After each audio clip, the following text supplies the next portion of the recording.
Hi everyone, welcome back.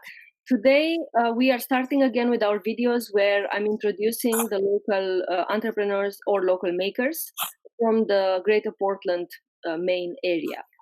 And I'm very excited to introduce you to Denis. And Denis is a wonderful, he's a magician in wood, and I'm going to let him tell us more about what he does. And you are actually going to see a few details about his process. It's really something very exciting to watch. So, hi, Denis. Good morning. I'm glad to be with you and glad to share what Chalice Works Turning is all about. I started Chalice Works Turning about 6 years ago. I've worked with wood all my life in one form or another, and just really appreciate the quality and texture of wood, shapes and forms, and I'm fascinated by what is inside a piece of wood. I can start with a piece of wood like this, right from the fire pile, and you look at it, you can just burn it. But when you play with that, some interesting things happen. And I started turning about 6 years ago, actually 7 years ago. I'm fascinated with the idea, and I went to a Southern Maine Wood Turners group that meets once a month, and found a real interesting group of guys and gals that turn wood and do some absolutely fantastic things with it. Took a course, all-day course, and turned my first piece. Every carpenter shop needs a mallet, and so this has been a steady companion throughout the last 6 years. And I particularly like the knot that's in it. The knots fascinate me. So that was my first piece, and from there things just went exciting.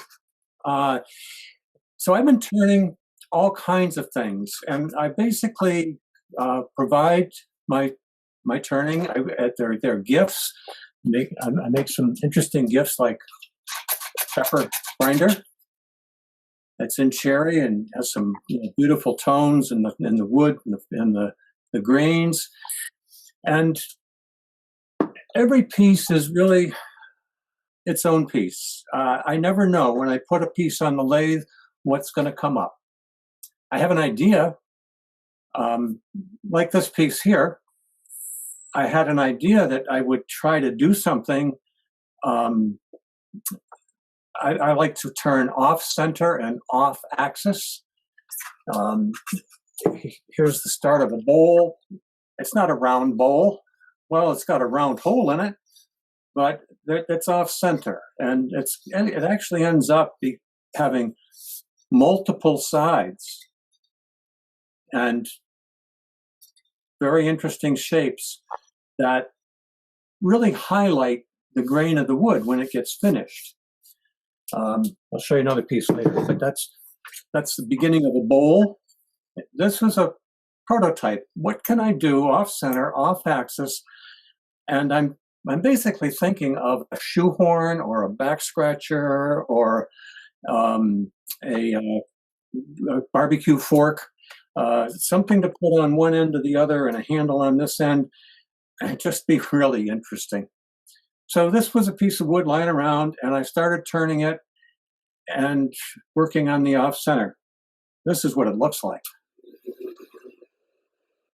Can you imagine trying to use the lathe? You see, these are the only 2 points with the way that this is set up that are smooth and round. But all of the others, that's my light hitting. All of the others, at each point, as I change where the axis is on the wood, changes where the circle is going to come. And so, well, I'll show you a little bit here.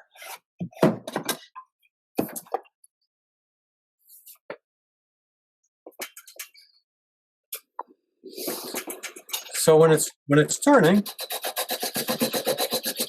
it just makes some really nice noise. That's a little bit off off center where it is right there.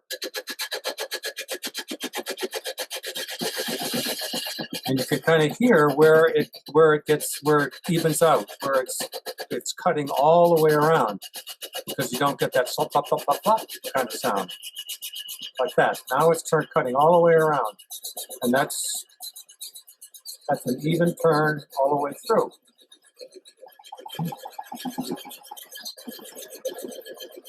There's not too much coming off of that with shavings. Sometimes when you turn a bigger piece, the shavings fly. They really just fly all over the place, and they kind of come off in little curls. This is a very dry piece, so it's but that'll give you an idea of what the prototype looks like. And I sell my pieces on Etsy. I have a shop on Etsy, Chalice Works Turning. Go to Etsy to put in Chalice Works Turning and search for the shop, Chalice Works Turning, and you'll come to it. And that's my primary place where I have pieces for sale. This prototype, I kind of like that. I said, all right, that's working fine. What's it going to look like if I get a nice piece of maple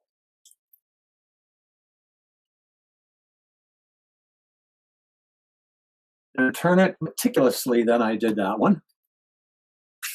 Really take some time to play with it. All these moving parts on a lathe are really very interesting. I'm going to set this one up off center. See, on the end, there were 6 points that I turned from, and each one's marked. So I'm going to go to, let's do 0.3. So if I put 0.3 on that end, and I put 3, there's a 3 on this end. Right. Now you saw on the other one that when that's on center, just those the two ends were even. It's kind of hard to see from that angle. But when I turn this on, get this out of the way, make sure it doesn't hit. Right?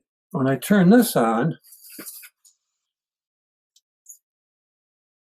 that one's center, that's 1, that's 2, that's 3. So this one, that's a center, 1, 2, and 3. So this one, and this one are going to look just round. Maybe you can see it from that side. Right, there it is right there. That's round. And that one's round. Okay. Got a little bit of a wobble. So that's the one that I turned on those points.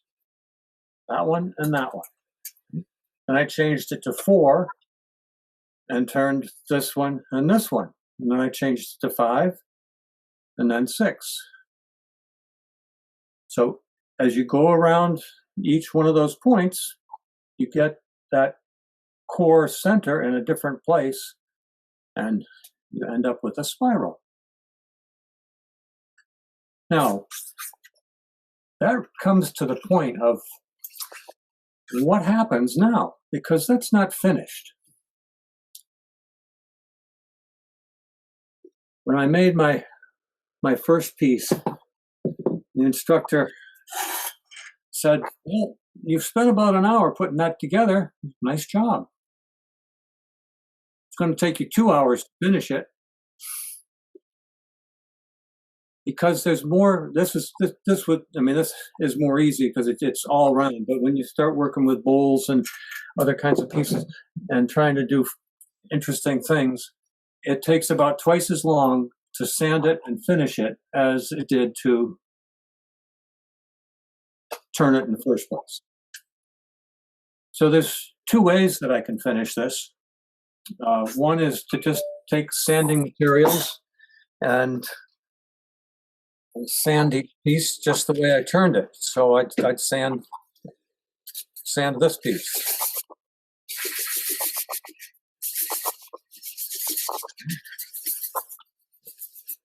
This is a foam pad. You can use sandpaper, can use all kinds of things. But I do have a spindle, a sandpaper spindle that I put in.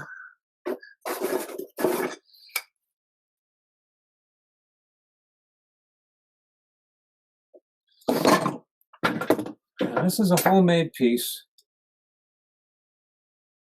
Got the idea from a friend that was trying to do some very intricate carpentry work, and he bought one. I said I can make one. I got that Yankee ingenuity. I like to see if I can figure out how to do some things myself. But then I can take this and work it this way. So what I'm going to eventually try to do is to take these edges off and make it more smooth. So there will still be variations through here, but it will have a more of a spiral effect. A little bit more like this without that edge. It'll be interesting to see how it comes out. But every piece is a piece of experimenting and just playing with the wood and with the idea to see, what is it that comes out. That takes that edge off a little bit. I'll just keep working at that over time and see what happens.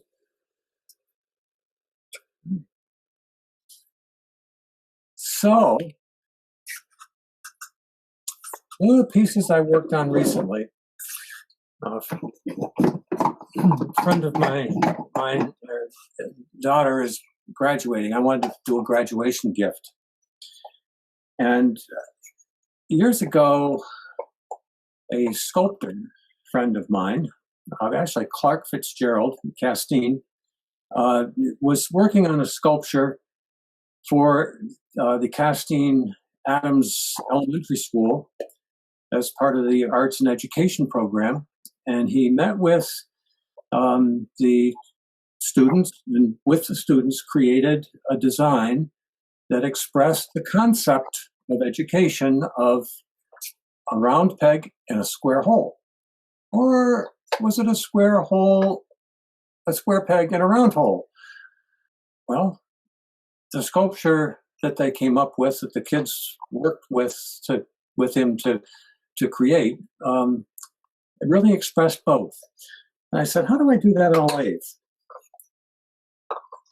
Graduation, it's time for graduation. Well, the mortar board is square, so I used a square block. And as I turned it and found the roundness, even the square became round, but it's still square.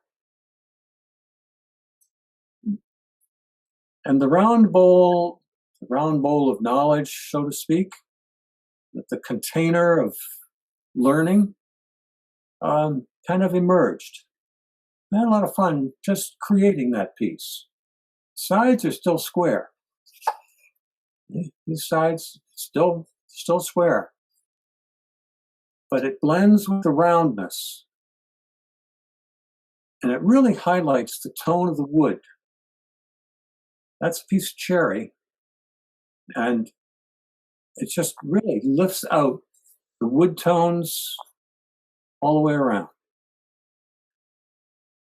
I just thought, well, graduation, there's a lot of different elements of graduation, and part of it is individuality. So here's another square peg, round hole. A little different variation. Again, this I think is, I'm not quite sure what that wood is. And variations again. So every piece is unique. Every piece has its own character, its own identity. basic concept is expressed in a multiple of ways, which is really what I consider to be the characteristic of art. It's how we find the voice that really expresses the concept that we're working with. So that in brief span is the type of thing that I do. There are many other things that are many other ways that I do work. I make well, there's a little box and lidded box. I make bowls. There's a where'd it go?